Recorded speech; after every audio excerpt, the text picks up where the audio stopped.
Of you have never seen me before. This is your first time. Wow, almost everybody. I keep thinking I'm famous, but I guess that settles that. Anyway, I'm happy to be here. It's going to be great not to need translation today. I do a lot of traveling all around the world, and translation is an incredible challenge. You know, some things make sense in English, don't make sense in another language. First time I went to Japan, I said to my audience, he was all bent out of shape, which is okay in America, right? English, but my Japanese translator said, wouldn't have a clue how to translate that. So then you have to think of another way to say it. So it's a little bit challenging. First time I went to Taiwan, I said to my Chinese audience, he blew his top. And my Chinese translator said, wouldn't look good in Chinese. So what can you do? Then multiple languages is really challenging, where everybody's got the headphones on, right? Did a big Herbalife convention, Atlanta, Georgia, 35,000, 19 languages translated, all at the same time. So everybody with the headphones on are trying to instantaneously get the translation. And with that many languages, it's interesting. You know, you hit the punchline, the Spanish get it first, and then the French get it, and then the Italians get it. Finally, the Germans get it. No, some translations take a little longer than others, so it seems like they're a little slow catching on, but not true. The translation is what's a little bit slow. Translation really is a miracle, because when you hear someone say something and you're the translator, there's probably 2, 3, 4 ways to translate it. Not just verbatim, but to translate it in its essence and the idea. So how they do that instantaneously, pick the best that they think is the best, is really a miracle. But today is going to be fun. It's great to be back home. I know some of you have come from a variety of countries, and I travel all over the world, but I'm just very happy and delighted to be back home, and especially to be back in Texas. This is really great. So it's going to be a good day. We're going to have a lot of fun. We're going to learn a lot. We've got some very special speakers, of course, that have come to be my guests over the next 2 or 3 days. That's going to be exciting. But I've got a lot of ideas to share with you, and I don't want to take long, because most of you have heard my story. You've maybe watched a video, listened to a cassette, or heard from someone else a little bit about my personal story. So I won't take a lot of time to do that. We want to get right at the seminar ideas. Have you got something to write on? Have you got a pen, pencil? Get ready. This is going to be a very hard-working session. I want you to be sort of exhausted by the time these 3 days are finished from not only collecting ideas, but sorting them out in your mind, figuring out how you can apply them in the various aspects of your life. So it's going to be exciting, but it's going to be hard-working. I'm going to work hard. I only do these once in a while, because 2 days going on 3 days is a pretty taxing load. I used to do one every month back when we called it the Adventures and Achievement Days. Tony Robbins was around in those days, ran one of my offices. So I used to do this 2-day every month. Once in a while, it would stretch over a 2-month period. So the workload back then seemed to be a little easier. But as the years pile on, 2.5 days seems a bit heavy. But I'm excited about being here. I'm well rested. I've been to my farm up in Idaho, southwest Idaho, where I make a little wine, grow a few crops. The old family farm, which is a great getaway place for me. So I've just recently come from there. So I'm feeling good and excited about having all of you here. It's still a bit overwhelming for me, especially when I come just from the old family farm, because I grew up there. I was born in Yakima, Washington, but my parents moved to southwest Idaho when I was 1 year old. So I was raised in southwest Idaho. So when I go back to the farm, I have breakfast with the farmers like my father did for so many years, and enjoy life there. And of course, a lot of them I went to school with in my school days. Some of them are still there farming and banking and real estate and doing all kinds of things. So it's a get-together sometimes, almost every time when I go back home. And as I wander around that part of the country, it just amazes me. Maybe I've just gotten back from Russia. And so I'm sitting there with the farmers in the morning telling them about my recent trip to Russia. A little hard for them to believe. I'm going back to Russia this year for my 4th visit. It started 5 years ago. And guess what I've been teaching the Russians? Capitalism. My first visit 5 years ago in Moscow, I had 8,000 people in my first class. Not far from the Kremlin, Jim Rohn, farm kid from Idaho, teaching capitalism to the Russians in Moscow. It's a bit mind-boggling. So when I get back home from these incredible travels, it's just seems so amazing to me that from where I started to where I am today has been an incredible journey. But a lot of it has been thanks to all of you over the years that have heard my story, listened to my material, benefited somewhat by it, and perhaps I've played just a little bit of a part in your success story. Some of the success stories I know of the people who have done some pretty dramatic things. Jot this down, it's one of my best lines for the day. It's very exciting when your name appears in someone's testimonial.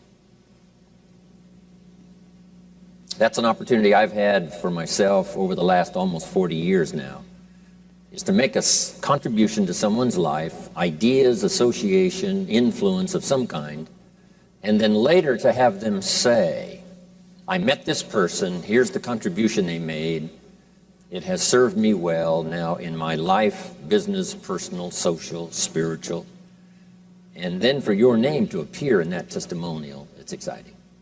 So guess why I'm here today and for this weekend? As the years unfold for me over the next 5, 10, 15, 20, 30 years, I would like to have my name appear in your testimonial. And just perhaps, this session here this weekend might be an extraordinary one. It might be special, might be unique, and the things we accomplish here in sharing ideas, passing along our experiences, it might be just the right time for you. And then over the years, perhaps, my name might appear in your testimonial. But I can assure you now that this occasion will appear in my testimonial, as I often share when I go back home to California with my grandchildren and my children, my experiences as I travel around the world. So what they look forward to after I get back from Texas is to describe to them and tell them all the things that happened on a weekend like this. So I promise you that at least collectively, some of you individually because I know you, you're my friends, but at least collectively in this dramatic occasion for me this weekend, this experience that we are all going to share will appear in my testimonial when I share with my children, my grandchildren, and of course my friends, and of course my friends from Idaho, when I share with them one more time, one more experience. So that's why I'm here, and that's why it's exciting for me. But it is a little bit overwhelming from where I started to being here today, having so many of you come from so many different places to spend the weekend with me. It's a source of amazement. But I'm glad you're here, and I appreciate your welcome. It took me a long time to get here. I'm now celebrating my 39th year of lecturing to the public. So that's incredible. So I worked hard to get here, and I appreciate your applause, and I appreciate your respect and your wonderful welcome, but guess what? I deserve it. So make that note. The key is to deserve it. You know, it's not just to get it, but to deserve it. So 39 years going on 40 now brings me here. I've been out there serving a long time, sharing ideas, and then it's wonderful to come one more time to have so many give me such a welcome. I appreciate it very much.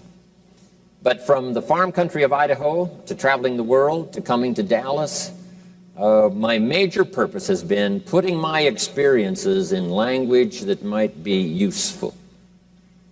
And that's a note to make, learning to put your experiences into language that might be useful to someone else. We first try to do that when we have children. Well, really the association starts earlier than that when we're in school and we communicate with each other, trying to make our language useful. whether it's in sports or whether it's in business or whether it's at home or whether it's traveling, to make our language useful to someone else, to turn on a light, to share an experience, to find some way to say something that might be meaningful to someone else. And I've challenged myself with that now, especially the last 39 years, is to try to not be lazy in language. And that's a good note to make now, not to be lazy in language. And before the day is finished now, one of our major subjects is going to be communication, affecting other people with words. And it's so important to just stay keen, stay sharp, stay clear in your ability to communicate, because it has so much to do with your income. It has so much to do with your relationships. It has so much to do with your lifestyle, your associations with colleagues and friends and family and associates, no matter where you go, no matter what you do. Language is such an important tool. It is so useful in shaping our lives, shaping our future, creating a destiny, all of that, the promise of the future. A big share of that comes from making your language useful.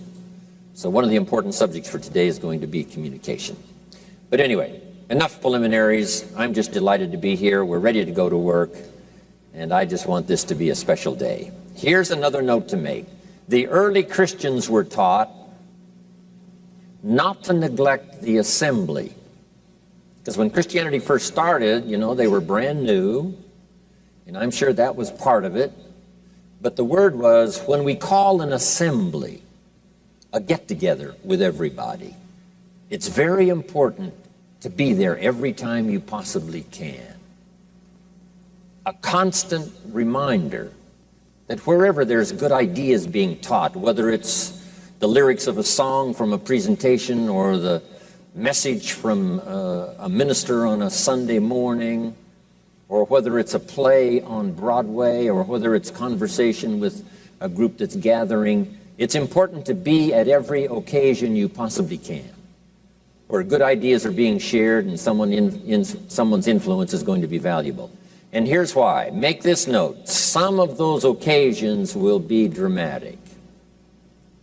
If you attend every class, every training, every sermon, every get-together, every seminar, every convention, perhaps of the business you happen to be in, all of that, if you attend regularly, constantly, places where good ideas are going to be shared, the influence is going to be great, some of those occasions are going to be special. Make this note.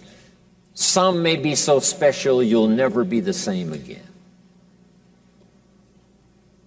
You'll look back on it, perhaps, make a note on your calendar. This was one of the days that changed my life. This was one of the days when some more lights went on and I've never been the same. This was the day that helped to develop my influence so that I could help other people. This was the day. And I said a little prayer before I left my hotel room today, and here was my prayer. I hope this is one of those special days. I don't know particularly where you are in your life, whether it's springtime, you've got something new going, summertime, you're toughing it out. For maybe some of you, it's wintertime, you've got some heavy experiences to handle. For some of you, I know it's harvest time, because I know some of you, and you're cashing in on, past years of sowing and doing your job, and now things are really going extremely well.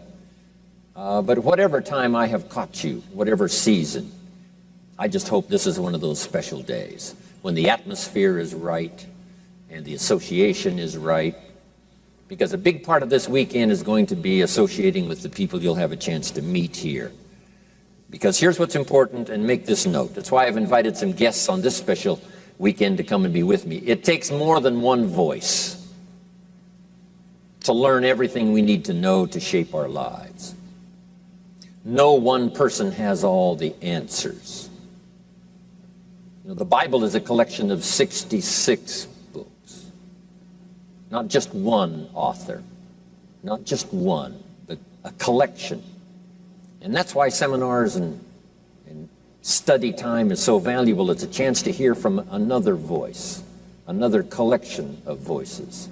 So here's what I would ask you to do this weekend also, is to make your acquaintances, make those meaningful. If you have a chance to talk to somebody and find out who they are and where they're from and what they do, just in those, we sometimes call them casual conversations, but sometimes from casual conversation can come something incredibly meaningful. So I'm asking you, from all aspects of what we offer this weekend, not just my presentation and Zig's and the others, but your presentations to each other. If you'll gather all of that up this weekend, you will walk out of here so much richer than when you walked in. It'll be incredible. And then all of us might look back on this incredible weekend in June 2001 as one of those extraordinary, special